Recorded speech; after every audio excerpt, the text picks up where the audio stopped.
गुरुदेव की वाणी में, समर्थ सदगुरुदेव श्री रामलाल जी सियाग की दिव्य वाणी में उन्हीं की जो है दर्शन की जानकारी हम लोग लेंगे। आप लोगों के कोई शुभ कर्म है जो आज आपको इस दिव्य कार्यक्रम में खींच करके लाए हैं, कोई पूर्व जन्मों के पुण्य कर्म है या इस जन्म के पुण्य कर्म है। भगवान वासुदेव श्री कृष्ण ने आज आपकी जिंदगी को एक बहुत ही सुखद जो है मोड़ देने का निर्णय कर लिया है कि आप विश्व के सबसे बड़े समर्थ सदगुरु, जिनके पास कुंडलिनी शक्ति को जागरण करने की सामर्थ्य है, ऐसे गुरु की जो कृपा दृष्टि आज आपके ऊपर होने वाली है। तो आपके जीवन को बहुत बहुत साधुवाद, अभिनंदन। देखिए, हम मनुष्य जीवन को सनातन धर्म में मानते हैं कि मनुष्य जीवन जो है वो 84 लाख योनियों में एकमात्र पूर्ण योनि है, और मनुष्य जीवन का एकमात्र उद्देश्य है वो है ईश्वर का साक्षात्कार। भोगों के लिए 84 लाख योनियां हैं, वो केवल भोगों के लिए है, लेकिन मनुष्य जो है गुरुदेव के अनुसार दो राह पर खड़ा है। अगर समर्थ गुरु मिल जाए तो ऊर्ध्वगमन कर सकता है मोक्ष की तरफ, और यदि मनुष्य जीवन को व्यर्थ कर दिया, तुलसीदास जी ने कहा है कि जो व्यक्ति मनुष्य जीवन को व्यर्थ करता है उनके लिए कहा है, ते परत्र दुख पाप ही सिर धुनी धुनी पछता ही, काल ही कर्म ही ईश्वर ही मिथ्या दोष लगा ही। जो मनुष्य जीवन को हरि नाम जप नहीं करते हैं, समर्थ सदगुरु उनको प्राप्त नहीं होता है, ते परत्र दुख पाप ही, उनके जीवन में और भविष्य में केवल और केवल दुख रहता है। सिर धुनी धुनी पछता ही, और वो लोग सिर धुन धुन के बाद में केवल पश्चाताप कर सकते हैं और कुछ नहीं हो सकता। कबीर मनुष्य जीवन के लिए कहता है, आछे दिन पाछे गए हरिसू कियो न हेत, अब पछतावा क्या करे जब चिड़िया चुग गई खेत। तो ये जो युवा अवस्था है, जब आपका शरीर सही है, किसी भी अवस्था में अगर हरि नाम का जप किया जाए तो मनुष्य जीवन का जो एकमात्र उद्देश्य है वो है ईश्वर का साक्षात्कार, ईश्वर की प्राप्ति। लोगों को बहुत बड़ी गलतफहमी है कि ईश्वर की आराधना करने से सुख नहीं मिलता या सांसारिक भोग नहीं मिलते। ये वो लोग हैं जिन्होंने कभी भगवत गीता उठा करके नहीं देखी। भगवान श्री कृष्ण गीता में स्पष्ट शब्दों में कहते हैं कि 4 लोग मेरी आराधना करते हैं। पहला अर्थार्थी, यानी अर्थ यानी धन चाहने वाला। हे अर्जुन, जो धन चाहता है वो भी मुझ परमेश्वर की शरण में आता है। आप देखिए, भारत का सबसे रईस व्यक्ति कौन है? मुकेश अंबानी। मुकेश अंबानी किसका भक्त है?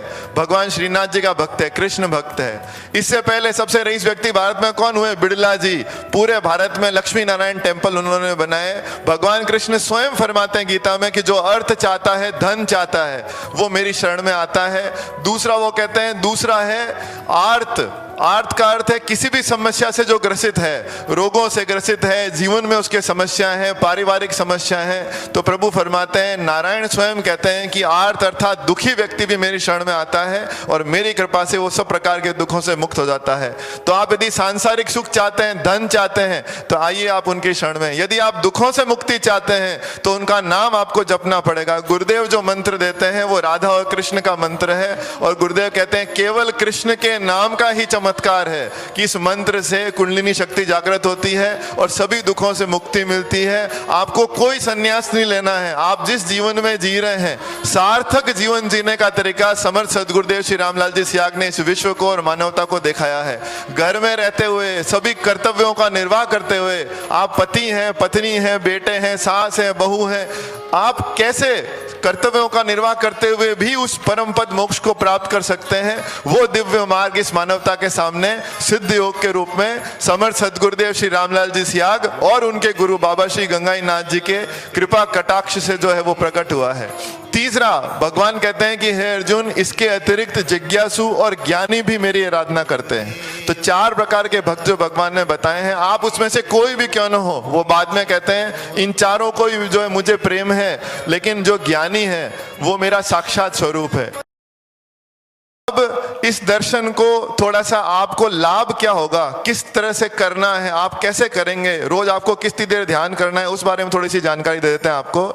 देखिए, गुरुदेव का फरमाना है कि ध्यान जो है वो यहाँ करना है जहाँ पे आप बिंदी या तिलक लगाते हैं। योग दर्शन कहता है कि 7 चक्र हैं आपके अंदर। योग का पहला सूत्र है यथा पिंड स ब्रह्मांड, यानी पूरा का पूरा ब्रह्मांड आपके अंदर है। भगवान कृष्ण ने अर्जुन को अपना विराट स्वरूप दिखाया, पूरा ब्रह्मांड अपने अंदर दिखाया, और फिर उन्होंने कहा कि हे पार्थ, हे धनंजय, तू भी मेरी तरह विराट है। यदि तू जो है मेरी कृपा तुझ पे हो जाए तो अपने विराट स्वरूप का एहसास कर सकता है। तो गुरुदेव की कृपा से आप उस अपने अंदर वाले ब्रह्मांड से जुड़ सकते हैं। योग कहता है बाहर कुछ भी नहीं है। अगर आपको समस्याओं का समाधान ढूंढना है तो आपको अंतर्मुखी होना पड़ेगा। कबीर दास जी कहते हैं सोई गुरु सोई शिष्य महात्म जेहि अंतर्गति सूझे। वही गुरु महान है और वही शिष्य धन्य है जो अंतर्गति यानी अंदर जा सकता है। तो गुरुदेव कहते हैं यहाँ जहाँ आप बिंदिया तिलक लगाते हैं ये 10वां द्वार है। हमारे शरीर में आंख नाक कान गुदा मार्ग ये 9 द्वार बाहर की तरफ खुलते हैं। ये एग्जिट हैं। ये बाहर से कुछ आशा करते हैं। आंखें आशा करती है बाहर से कुछ सुंदर दिखेगा। कान आशा करते हैं कोई हमारी तारीफ करेगा बाहर से करेगा। लेकिन ये जो है 10वां द्वार है जहां आप बिंदिया तिलक लगाते हैं, ये केवल गुरु कृपा से खुल सकता है। योग दर्शन ये कहता है कि जब आप यहाँ गुरु का ध्यान करते हैं तो उसकी कृपा से तीसरा नेत्र खुल जाएगा आपका। और सबसे इंपॉर्टेंट कार्य गुरु क्या कर सकता है, आप सब जानते हैं कि भारत के सनातन धर्म को विश्व में यदि एक व्यक्ति ने सबसे पहले पहचान दिलाई तो वो थे स्वामी विवेकानंद। हाथ से स्पर्श करके कुंडलिनी शक्ति जागृत कर दी थी। तो गुरुदेव आपके साथ क्या करेंगे, आपको क्या देंगे? गुरुदेव भी आपके अंदर स्थित कुंडलिनी शक्ति को जागृत करेंगे आज और अभी।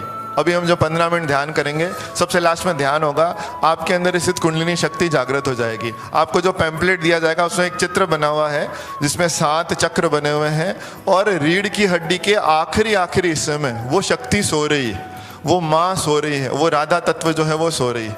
और गुरुदेव की कृपा से उनके मंत्र के जप से वो शक्ति आप में अभी जागृत हो जाएगी। आप क्या करेंगे, आप आंख बंद करके यहाँ जहाँ तीसरा नेत्र है या बिंदी तिलक लगाते हैं यहाँ गुरुदेव की फोटो को याद करेंगे, मन में उस मंत्र का जप करेंगे बिना होठ जी मिलाए। बोल बोल के नहीं जपना है मंत्र, आपको मानसिक जप करना है। इंग्लिश में बोलते हैं we call it mental chanting. That is the best way to chant any mantra. Don't use your lips and your tongue. तो आपकी जीभ और होठ का प्रयोग नहीं करना है और मानसिक जप करना है। उससे क्या होगा, कुंडलिनी शक्ति जागृत हो जाएगी। अभी कई लोग पूछते हैं कैसे पता चलेगा आपकी कुंडलिनी शक्ति जागृत हुई। आपको जैसी जरूरत है शरीर में वैसा योग अभी होने लग जाएगा। जैसे उदाहरण से आप समझने का प्रयास कीजिए।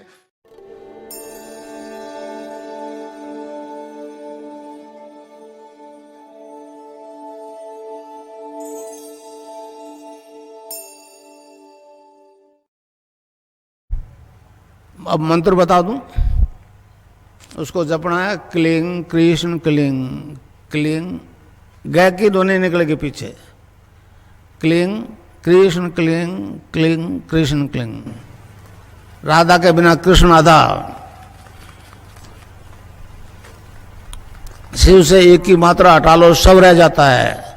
तो कोई भी मंत्र बिना शक्ति के काम नहीं करता। तो मंत्र है क्लिंग कृष्ण क्लिंग क्लिंग कृष्ण क्लिंग। ऋषि अरविंद ने कहा है जो गुरु दीक्षा देता है अपने शिष्य को, वेदों की देता है, उपनिषदों की देता है, भगवान का नाम की देता है, तो उसकी आवाज़ में वो वेट होता है। तो मेरी आवाज़ से अब जितने भी ले जा रहे हो ना आप, मेरी आवाज़ रखो उसके साथ, समझे? आवाज़ के बिना इफेक्ट नहीं होगा। तो मंत्र है क्लिंग कृष्ण क्लिंग क्लिंग कृष्ण क्लिंग क्लिंग कृष्ण क्लिंग क्लिंग कृष्ण क्लिंग क्लिंग कृष्ण क्लिंग क्लिंग कृष्ण क्लिंग क्लिंग कृष्ण क्लिंग क्लिंग कृष्ण क्लिंग क्लिंग कृष्ण क्लिंग क्लिंग कृष्ण क्लिंग क्लिंग कृष्ण क्लिंग क्लिंग कृष्ण क्लिंग क्लिंग कृष्ण क्लिंग क्लिंग कृष्ण क्लिंग क्लिंग कृष्ण क्लिंग क्लिंग कृष्ण क्लिंग। अब ध्यान करो भाई 15 मिनट, यहाँ मुझे देखो और नाम जब चालू रखो। कोई प्रकार की योगिक क्रिया हो तो घबराएगा नहीं। 15 मिनट ध्यान करो, 15 मिनट में अपना बंद हो जाएगी। मन ही मन जपो और जीव नहीं रहना चाहिए। क्लिंग कृष्ण क्लिंग क्लिंग कृष्ण क्लिंग क्लिंग कृष्ण क्लिंग क्लिंग क्लिंग कृष्ण क्लिंग क्लिंग कृष्ण क्लिंग क्लिंग कृष्ण क्लिंग क्लिंग कृष्ण क्लिंग क्लिंग कृष्ण क्लिंग क्लिंग कृष्ण क्लिंग क्लिंग कृष्ण क्लिंग क्लिंग कृष्ण क्लिंग क्लिंग कृष्ण।